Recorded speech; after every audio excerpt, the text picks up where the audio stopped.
అందరికీ నమస్కారం. నా పేరు డాక్టర్ చిన్నబాబు సుంకవల్లి. నేను హైదరాబాద్లో రోబోటిక్ క్యాన్సర్ సర్జన్గా పనిచేస్తున్నాను. ఈరోజు మనము నోటి క్యాన్సర్స్ గురించి తెలుసుకుందాం. నోటి క్యాన్సర్స్ అంటే మన పెదవుల మీద రావచ్చు, దవడలో రావచ్చు, లేకుంటే నాలుక మీద కానీ, లేకుంటే నాలుక క్రింద భాగంలో కానీ, ఏ భాగంలో ఉన్నప్పుడు వీటన్నింటినీ కూడా నోటి క్యాన్సర్స్ అని అంటాం.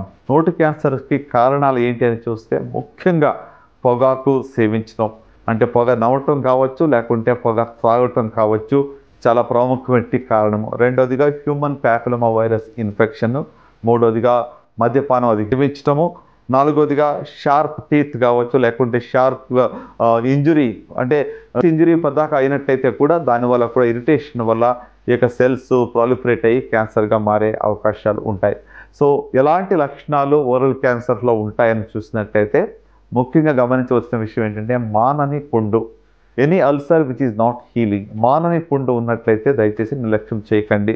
రెండోదిగా పన్ను లూజ్ అయినట్లయితే, లూజనింగ్ ఆఫ్ టీత్ అనేది సిమ్టమ్ అవుతుంది. తర్వాత ఇయర్ పెయిన్ కావచ్చు, లేకుంటే మెడలో లేక ఎలాంటి కణుతులు కానీ ఏర్పడినట్లయితే, దవడ వాసినట్లయితే, తర్వాత మరి నోరు తెరవడానికి ఇబ్బందిగా ఉన్నట్లయితే కూడా అది ఓరల్ క్యాన్సర్ యొక్క లక్షణాలుగా మనం భావించవచ్చు. ఇలాంటి లక్షణాలు ఉంటే వెంటనే మీరు డాక్టర్ని సంప్రదించండి.